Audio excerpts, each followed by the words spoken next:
This is my Clefable. He's about ready to win me the game, because if you look to the right, I have 3 Cosmic Power set up. That's 60% damage reduction, and if we take a look at the damage calculation, this Lapras can't do anything to me. This is a full special attack, modest Lapras for the damage calculation, and it's likely the opponent isn't even that hard in special attack. They like to run some bulk. So the only way Lapras can win is if it crits me back to back.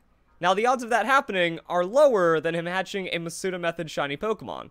And by the way, my ability is unaware. So it's not like he can get some magical stats into his Pokemon and have any kind of chance. So my game plan right now is get 3 more Cosmic Power, have stored power get over 200 base power, and then wreck the opponent. Let's see what happens. There it is.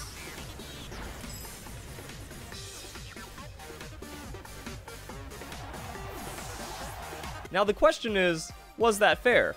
I had the definition of a win condition, and it was stripped from me in an instant. Personally, it doesn't feel fair, but from an objective gameplay point of view, one-hit KO moves are very fair, because we have to look at some of the other things that were going on in that battle. The Lapras already missed a Sheer Cold against me, so I was getting close to borrowed time knowing that I'm playing against a move that has a 1 in 3 chance of just ending me. But this is all the damage that my Clefable could do. So I mean, I'd have to get another 3 Cosmic Power, I'd have to heal up at some point while setting up, and then I would just have to hit Lapras another 5 times or so. So that Lapras is on the field for the next 10 turns, even though from a pure numbers point of view, it's pretty much impossible for him to win at this point. That means the opponent has a lot of time to play with that accuracy. If we had any other setup, you know, 3 Calm Mind, 3 Swords Dance, 3 Dragon Dance, we're going to be able to take out Lapras in 2 turns. So it's a different kind of setup when you're playing with pure defenses like this, and it does have the ability to be punished. Also, another weird thing that happened in the battle is the Lapras proceeded to miss the rest of its Sheer Cold against my Toxapex, and I ended up winning because of that, because Toxapex came in, set up, there was pretty much no KO pressure, the opponent had to win with that Sheer Cold, and eventually ran out of PP. So we won. Now I want to talk about why one-hit KO moves are balanced, because it's going to upset a lot of people to hear that, mostly because of non-competitive fan formats like Smogon. They have a one-hit KO clause. A Pokemon may not use the move Fissure, Guillotine, Horn Drill, Sheer Cold in its moveset. They also have evasion clauses, and a lot of the Pokemon community, they just don't like seeing evasion, they don't like seeing one-hit KO moves in their game, because they are strongly against heavily RNG manipulated things. That even though we saw was a fair case for Sheer Cold or one-hit KO moves, that there's just a chance the opponent gets that first usage, takes out your sweeper, and that's the end of the game. But what's the difference between that and Scald? The crazy thing is that games are more often determined by a Scald burn than one-hit KO moves, mostly because Scald is used more often, but still just a 30% chance of burning the target, much like the 30% chance of one-hit KOing a Pokemon. Now, one-hit KOing a Pokemon sounds scarier, but if you burn the opponent's physical sweeper that can absolutely 100% sweep your team otherwise, you just took away their win condition off of a 30% chance, and like I said, I've seen a lot of battles be determined by which way the Scald goes, or in some cases, who gets the Scald burn on the other person first. So the RNG is always there, but no one's talking about how problematic Scald is when they're talking about how Fissure needs to be banned or just never used, or how it's always unfair. So let's look at the anatomy of Fissure, because there's a lot of interesting things that go on with one-hit KO moves. Despite having an accuracy of 30% listed, Fissure's chance of hitting is independent of accuracy and evasion stats. That's because it's based off of level. Accuracy equals user level minus target level plus 30, and it will fail if the user is lower level. Now, in competitive situations, it's going to be a level 50 Pokemon versus a level 50 Pokemon, so it's always a 30%, and it's a flat 30% because there's no other accuracy modifiers coming into play. Now, this also has its own little bit of balance, because it's not like you can baton pass a max accuracy boosting Pokemon or something and then just one-shot the opponent forever. It doesn't work that way. You can't cheese with gravity or anything else. It's just going to be 30%. Now, this also works the other way around, because why ban evasion when one-hit KOs keep it in check? If that Chansey is trying to Toxic Stall you, if it's going for Seismic Toss, or if it's setting up Minimize, same thing for Clefable, same thing for any problematic evasion-boosting Pokemon, you're going to have many turns to KO it, and it doesn't care about evasion. So there's your evasion counter.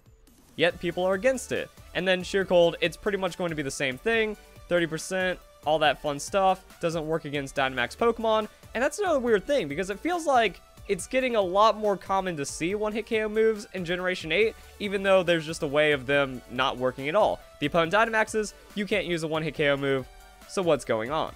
Ironically, Dynamax, because it's very safe to run one of these moves now, that normally you don't want to put, like if every Pokemon could have 5 move slots, I think we'd see a lot more one-hit KO moves, because it's just the why not option. It's just the if the opponent sets up, I win option, but for the most part, there's going to be better moves that you want to run.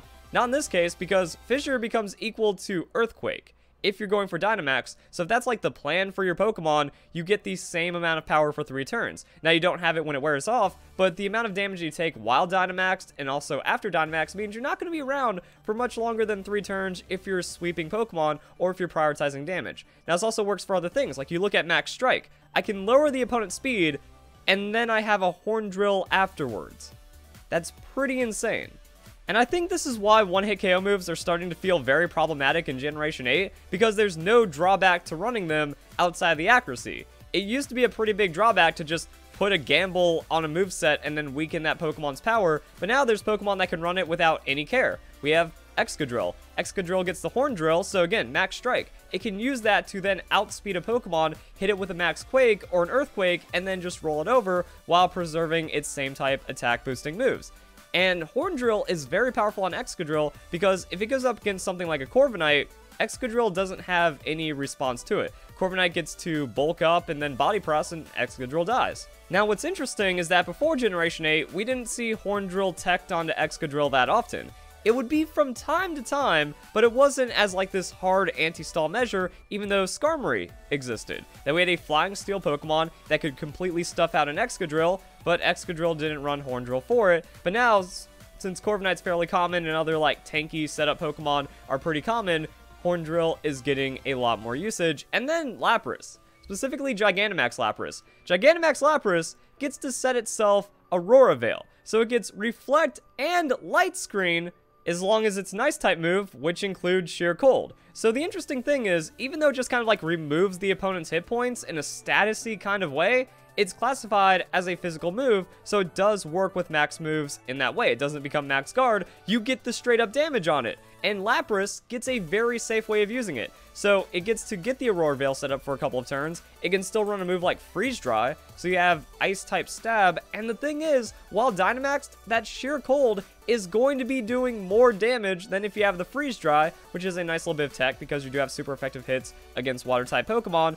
And on top of that, can still run Surf. So I mean, there's no drawback to Lapras running the Sheer Cold. Normally people like maybe try to run a Thunder or something else weird, maybe some kind of other setup, a Rest, who even knows? But now it's like, no, Lapras Sheer Cold option, 100%. I've seen Sheer Cold and Fissure on Lapras just to make sure that they don't run out of PP against stally kind of teams, which actually would have won the opponent the battle earlier on in this video. But there's like a couple of weird things that you can see out Lapras. Sometimes it can do the Hydro Pump for more damage instead of Surf, Ice Beam with the Freeze Dry, so you just have the most stab damage possible. It can also get super tanky with items like Assault Vest. So I mean, just have like Assault Vest Lapras spamming Sheer Cold for 8 turns.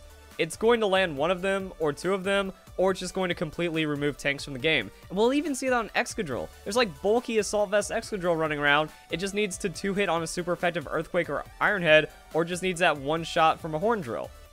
And I've always defended one-hit KO moves and evasion boosting moves because they're necessary and add a lot of depth to the game.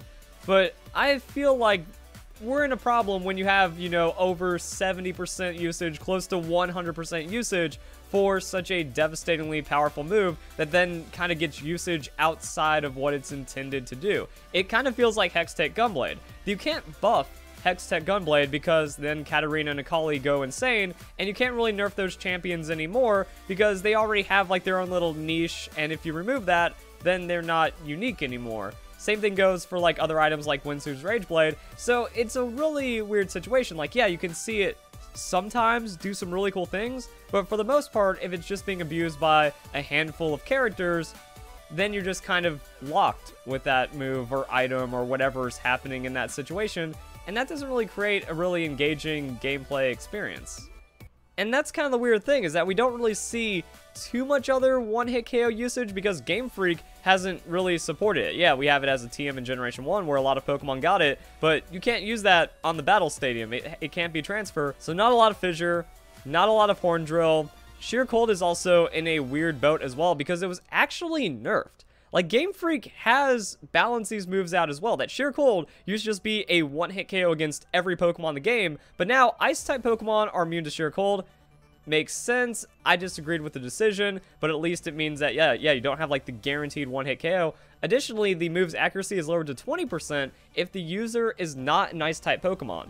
So what that means is you can't really get perfect Sheer Cold coverage. Even if you have something like Lapras and you're using Sheer Cold plus Fissure, well, a flying Ice-type Pokemon is going to be immune. Horn Drill Fissure, a Ghost Flying or a Ghost Levitate Pokemon is going to be immune. So it means that you don't have, like, this perfect ability just to remove Pokemon from the game. So it's kind of weird, and I guess you'll see Vanillux from time to time with it.